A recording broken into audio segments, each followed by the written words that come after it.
The order of combat. A typical combat encounter is a clash between two sides, a flurry of weapon swings, feints, parries, footwork, and spellcasting. The game organises the chaos of combat into a cycle of rounds and turns. A round represents about 6 seconds in the game world. During a round, each participant in a battle takes a turn. The order of turns is determined at the beginning of a combat encounter when everyone rolls initiative. Once everyone has taken a turn, the fight continues to the next round, if neither side has defeated the other. Combat step by step. 1. Determine surprise. The games master determines whether anyone involved in the combat encounter is surprised. 2. Establish positions. The GM decides where all the characters and monsters are located, given the adventurer's marching order or their stated positions in the room or other location. The games master figures out where the adversaries are, how far away, and in what direction. Roll initiative. Everyone involved in the combat encounter rolls initiative, determining the order of combatants' turns. Take turns. Each participant in the battle takes a turn in initiative order. Begin the next round. When everyone involved in the combat has had a turn, the round ends. Repeat until the fighting stops. Surprise. A band of adventurers sneaks up on a bandit camp, springing from the trees to attack them. A gelatinous cube glides down a dungeon passage unnoticed by the adventurers until the cube engulfs one of them. In these situations, one side of the battle gains surprise over the other. The games master determines who might be surprised. If neither side tries to be stealthy, they automatically notice each other. Otherwise, the games master compares the dexterity stealth checks of anyone hiding with the passive wisdom perception score of each creature on the opposing side. Any character or monster that doesn't notice a threat is surprised at the start of the encounter. If you're surprised, you can't move or take an action on your first turn of the combat, and you can't take a reaction until that turn ends. A member of a group can be surprised even if the other members aren't. Initiative.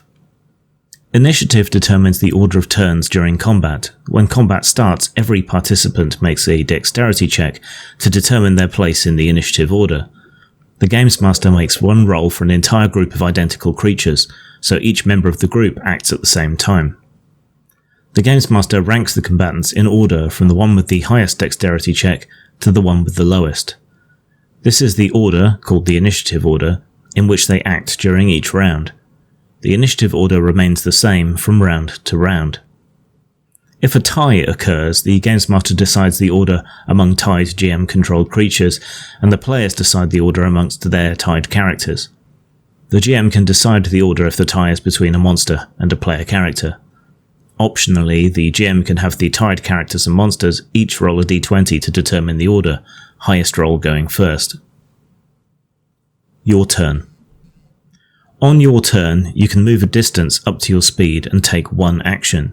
You decide whether to move first or take your action first. Your speed, sometimes called your walking speed, is noted on your character sheet. The most common actions you can take are described in the Actions in Combat section. Many class features and other abilities provide additional options for your action. The Movement and Position section gives the rules for your move. You can forgo moving, taking an action, or doing anything at all on your turn if you can't decide what to do on your turn. Consider taking the Dodge or Ready action as described in Actions in Combat. Bonus actions. Various class features, spells, and other abilities let you take an additional action on your turn called a bonus action. The Cunning Action feature, for example, allows a rogue to take a bonus action. You can take a bonus action only when a special ability, spell, or other feature of the game states that you can do something as a bonus action. You otherwise don't have a bonus action to take. You can take only one bonus action on your turn, so you must choose which bonus action to use when you have more than one available. You choose when to take a bonus action during your turn, unless the bonus action's timing is specified, and anything that deprives you of your ability to take actions also prevents you from taking a bonus action. Other activity on your turn. Your turn can include a variety of flourishes that require neither your action nor your move. You can communicate however you are able through brief utterances and gestures as you take your turn. You can also interact with one object or feature of the environment for free during either your move or your action. For example, you could open a door during your move as you stride toward a foe, or you could draw your weapon as part of the same action you use to attack. If you want to interact with a second object, you need to use your action. Some magic items and other special objects always require an action to use as stated in their descriptions. The Games Master might require you to use an action for any of these activities when it needs special care or when it presents an unusual obstacle.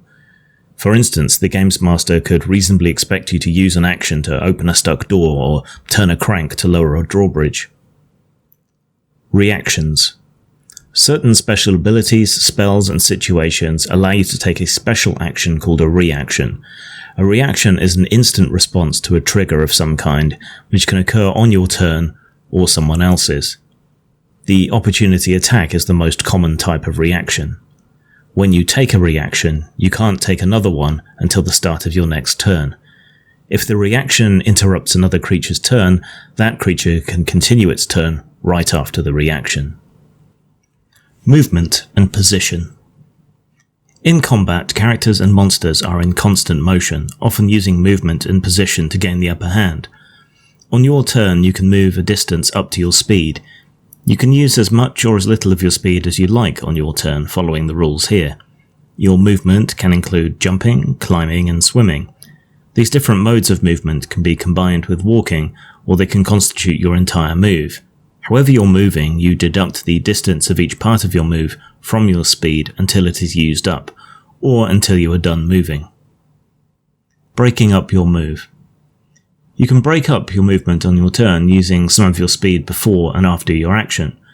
For example, if you have a speed of 30 feet, you can move 10 feet, take your action, and then move 20 feet. Moving between attacks. If you take an action that includes more than one weapon attack, you can break up your movement even further by moving between those attacks. For example, a fighter who can make 2 attacks with the extra attack feature, and who has a speed of 25 feet, could move 10 feet, make an attack, move 15 feet, and then attack again. Using different speeds. If you have more than one speed, such as your walking speed and a flying speed, you can switch back and forth between your speeds during your move. Whenever you switch, subtract the distance you've already moved from the new speed. The result determines how much farther you can move. If the result is 0 or less, you can't use the new speed during the current move. For example, if you have a speed of 30 and a flying speed of 60 because a wizard cast the fly spell on you, you could fly 20 feet, then walk 10 feet, and then leap into the air to fly 30 feet more. Difficult terrain. Combat rarely takes place in bare rooms or on featureless plains. Boulder-strewn caverns, briar-choked forests, treacherous staircases, the setting of a typical fight contains difficult terrain. Every foot of movement in difficult terrain costs 1 extra foot. This rule is true even if multiple things in a space count as difficult terrain. Low furniture, rubble, undergrowth, steep stairs, snow, and shallow bogs are examples of difficult terrain. The space of another creature, whether hostile or not, also counts as difficult terrain. Being prone. Combatants often find themselves lying on the ground, either because they are knocked down or because they throw themselves down. In the game, they are prone, a condition described in Appendix PHA. You can drop prone without using any of your speed. Standing up takes more effort. Doing so costs an amount of movement equal to half your speed. For example, if your speed is 30 feet, you must spend 15 feet of movement to stand up. You can't stand up if you don't have enough movement left, or if your speed is 0. To move while prone, you must crawl or use magic such as teleportation. Every foot of movement while crawling costs 1 extra foot. Crawling 1 foot in difficult terrain, therefore, costs 3 feet of movement. Interacting with objects around you. Here are a few examples of the sorts of things you can do in tandem with your movement and action. Draw or sheath a sword, open or close a door, withdraw a potion from your backpack, pick up a dropped axe, take a bauble from a table, remove a ring from your finger, stuff some food into your mouth, plant a banner in the ground, fish a few coins from your belt pouch, drink all the ale in a flagon, throw a lever or switch, pull a torch from a sconce, take a book from a shelf you can reach, extinguish a small flame, don a mask, pull the hood of your cloak up and over your head, put your ear to a door, kick a small stone, turn a key in a lock, tap the floor with a 10-foot pole, hand an item to another character. Moving around other creatures. You can move through a non-hostile creature's space. In contrast, you can move through a hostile creature space only if the creature is at least 2 sizes larger or smaller than you. Remember that another creature's space is difficult terrain for you, whether a creature is friend or enemy. You can't willingly end your move in its space. If you leave a hostile creature's reach during your move, you provoke an opportunity attack. Flying movement. Flying creatures enjoy many benefits of mobility, but they must also deal with the danger of falling. If a flying creature is knocked prone, has its speed reduced to 0, or is otherwise deprived of the ability to move, the creature falls, unless it has the ability to hover or is being held aloft by magic, such as by the fly spell. Creature size. Each creature takes up a different amount of space. The size categories table shows how much space a creature of a particular size controls in combat. Objects sometimes use the same size categories. Size categories table. Size, tiny. Space, 2.5 by 2.5 feet. Small, 5 by 5 feet. Medium, 5 by 5 feet. Large, 10 by 10 feet. Huge, 15 by 15 feet. Gargantuan, 20 by 20 feet or larger. Space. A creature's space is the area in feet that it effectively controls in combat, not an expression of its physical dimensions. A typical medium creature isn't 5 foot wide, for example, but it does control a space that wide. If a medium hobgoblin stands in a 5 foot wide doorway, other creatures can't get through unless the hobgoblin lets them. A creature's space also reflects the area it needs to fight effectively. For that reason, there's a limit to the number of creatures that can surround another creature in combat. Assuming medium combatants, 8 creatures can fit in a 5 foot radius around another one. Because larger creatures take up more space, fewer of them can surround a creature. If 5 large creatures crowd around a medium or smaller one, there's little room for anyone else. In contrast, as many as 20 medium creatures can surround a gargantuan one. Squeezing into a smaller space. A creature can squeeze through a space that is large enough for a creature one size smaller than it. Thus, a large creature can squeeze through a passage that's only 5 foot wide. While squeezing through a space, the creature must spend 1 extra foot for every foot it moves there, and it has disadvantage on attack rolls and dexterity saving throws. Attack rolls against the creature have advantage while it's in the smaller space. Actions in combat.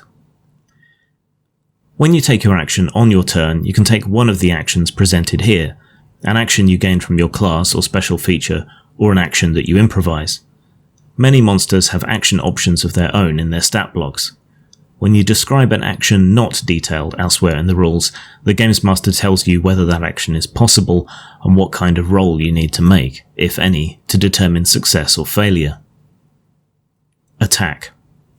The most common action to take in combat is the attack action, whether you are swinging a sword, firing an arrow from a bow, or brawling with your fists.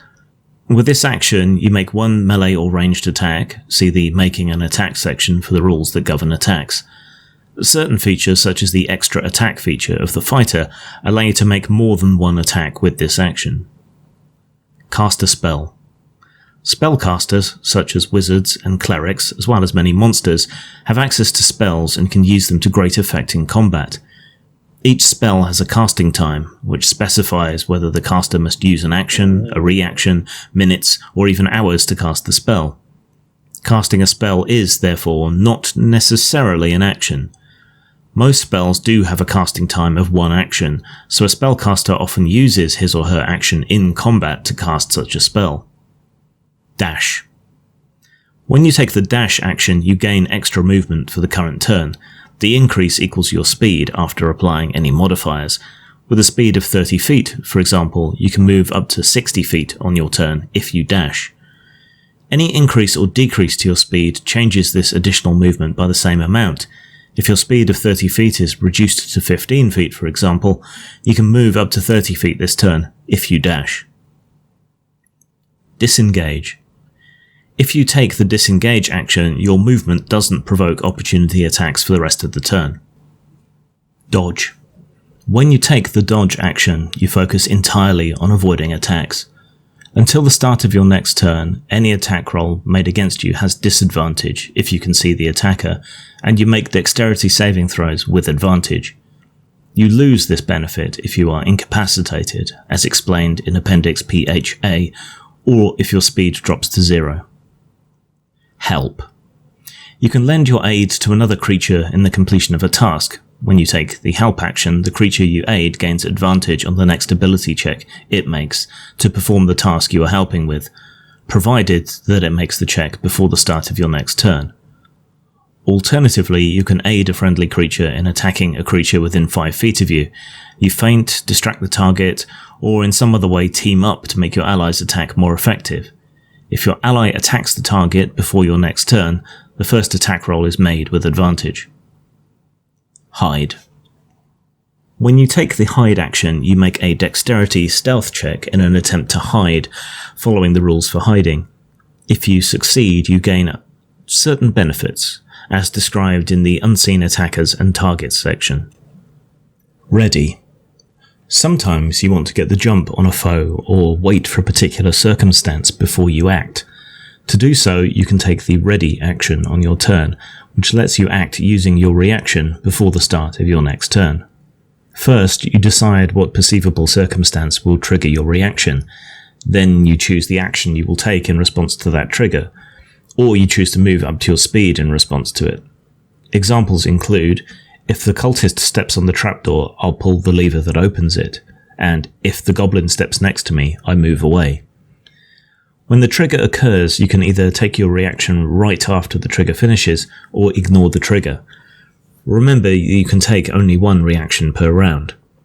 When you ready a spell, you cast it as normal, but hold its energy, which you release with your reaction, when the trigger occurs. To be readied, a spell must have a casting time of 1 action, and holding onto the spell's magic requires concentration. If your concentration is broken, the spell dissipates without taking effect. For example, if you are concentrating on the web spell and ready magic missile, your web spell ends, and if you take damage before you release magic missile with your reaction, your concentration might be broken. Search. When you take the search action, you devote your attention to finding something. Depending on the nature of your search, the Games Master might have you make a wisdom perception check or an intelligence investigation check. Use an object. You normally interact with an object while doing something else, such as when you draw a sword as part of your attack. When an object requires your action for its use, you take the use an object action. This action is also useful when you want to interact with more than one object on your turn. Making an attack. Whether you're striking with a melee weapon, firing a weapon at range, or making an attack roll as part of a spell, an attack has a simple structure. Choose a target. Pick a target within your attack's range, a creature, an object, or a location. Determine modifiers. The Games Master determines whether the target has cover and whether you have advantage or disadvantage against the target. In addition, spells, special abilities, and other effects can apply penalties or bonuses to the attack roll. Resolve the attack. You make the attack roll. On a hit, you roll damage, unless the particular attack has rules that specify otherwise. Some attacks cause special effects in addition to or instead of damage. If there's ever any question whether something you're doing counts as an attack, the rule is simple. If you're making an attack roll, you're making an attack. Attack rolls. When you make an attack, your attack roll determines whether the attack hits or misses. To make an attack roll, roll a d20 and add the appropriate modifiers. If the total of the roll plus modifiers equals or exceeds the target's armor class, AC, the target hits. The AC of a character is determined at character creation, whereas the AC of a monster is in its stat block. Modifiers to the roll. When a character makes an attack roll, the two most common modifiers to the roll are an ability modifier and the character's proficiency bonus. When a monster makes an attack roll, it uses whatever modifier is provided in its stat block. Ability modifier. The ability modifier used for a melee weapon attack is strength, and the ability modifier used for a ranged weapon attack is dexterity. Weapons that have the finesse or thrown property break this rule. Some spells also require an attack roll. The ability modifier used for a spell attack depends on the spellcasting ability of the spellcaster. Proficiency bonus. You add your proficiency bonus to your attack roll when you attack using a weapon with which you have proficiency, as well as when you attack with a spell. Rolling 1 or 20. Sometimes fate blesses or curses a combatant, causing the novice to hit and the veteran to miss. If the d20 roll for an attack is a 20, the attack hits regardless of any modifiers or the target's AC. This is called a critical hit. If the d20 roll for an attack is a 1, the attack misses, regardless of any modifiers or the target's AC. Unseen attackers and targets. Combatants often try to escape their foe's notice by hiding, casting the invisibility spell, or lurking in darkness. When you attack a target that you can't see, you have disadvantage on the attack roll. This is true whether you're guessing the target's location or you're targeting a creature you can hear but not see. If the target isn't in the location you targeted, you automatically miss, but the Games Master typically just says that the attack missed, not whether you guessed the target's location correctly. When a creature can't see you, you have advantage on attack rolls against it. If you are hidden, both unseen and unheard, when you make an attack, you give away your location when the attack hits or misses. Ranged attacks. When you make a ranged attack, you fire a bow or a crossbow, hurl a hand axe, or otherwise send projectiles to strike a foe at a distance. A monster might shoot spines from its tail. Many spells also involve making a ranged attack. Range. You can make ranged attacks only against targets within a specified range. If a ranged attack, such as one made with a spell, has a single range, you can't attack a target beyond this range. Some ranged attacks, such as those made with a longbow or a shortbow, have two ranges. The smaller number is the normal range, and the larger number is the long range. Your attack roll has disadvantage when your target is beyond normal range, and you can't attack a target beyond the long range. Ranged attacks in close combat. Aiming a ranged attack is more difficult when a foe is next to you. When you make a ranged attack with a weapon, a spell, or some other means, you have disadvantage on the attack roll if you are within 5 feet of a hostile creature who can see you and who isn't incapacitated. Melee attacks. Used in hand-to-hand combat, a melee attack allows you to attack a foe within your reach. A melee attack typically uses a handheld weapon such as a sword, a warhammer, or an axe. A typical monster makes a melee attack when it strikes with its claws, horns, teeth, tentacles, or other body part. A few spells also involve making a melee attack. Most creatures have a 5-foot reach, and can thus attack targets within 5 feet of them when making a melee attack. Certain creatures, typically those larger than medium, have melee attacks with a greater reach than 5 feet, as noted in their descriptions. Instead of using a weapon to make a melee weapon attack, you can use an unarmed strike, a punch, kick, headbutt, or similar forceful blow, none of which count as weapons. On a hit, an unarmed strike deals bludgeoning damage equal to 1 plus your strength modifier. You are proficient with your unarmed strikes. Opportunity attacks. In a fight, everyone is constantly watching for a chance to strike an enemy who is fleeing or passing by. Such a strike is called an opportunity attack. You can make an opportunity attack when a hostile creature that you can see moves out of your reach. To make the opportunity attack, you use your reaction to make one melee attack against the provoking creature. The attack occurs right before the creature leaves your reach. You can avoid provoking an opportunity attack by taking the disengage action. You also don't provoke an opportunity attack when you teleport, or when someone or something moves you without using your movement, action, or reaction. For example, you don't provoke an opportunity attack if an explosion hurls you out of a foe's reach, or if gravity causes you to fall past an enemy. Two-weapon fighting. When you take the attack action and attack with a light melee weapon that you're holding in one hand, you can use a bonus action to attack with a different light melee weapon that you're holding in the other hand. You don't add your ability modifier to the damage of the bonus attack unless that modifier is negative. If either weapon has the thrown property, you can throw the weapon instead of making a melee attack with it. Grappling. When you want to grab a creature or wrestle with it, you can use the attack action to make a special melee attack, a grapple. If you're able to make multiple attacks with the attack action, this attack replaces one of them. The target of your grapple must be no more than one size larger than you and must be within your reach. Using at least one free hand, you try to seize the target by making a grapple check instead of an attack roll. A strength athletics check contested by the target's strength athletics or dexterity acrobatics check the target chooses the ability to use. If you succeed, you subject the target to the grappled condition, see Appendix PHA. The condition specifies the things that end it, and you can release the target whenever you like, no action is required. Escaping a grapple. A grappled creature can use its action to escape. To do so, it must succeed on a strength athletics or dexterity acrobatics check, contested by your strength athletics check. Moving a grappled creature. When you move, you can drag or carry the grappled creature with you, but your speed is halved unless the creature is 2 or more sizes smaller than you. Contests in combat. Battle often involves pitting your prowess against that of your foe.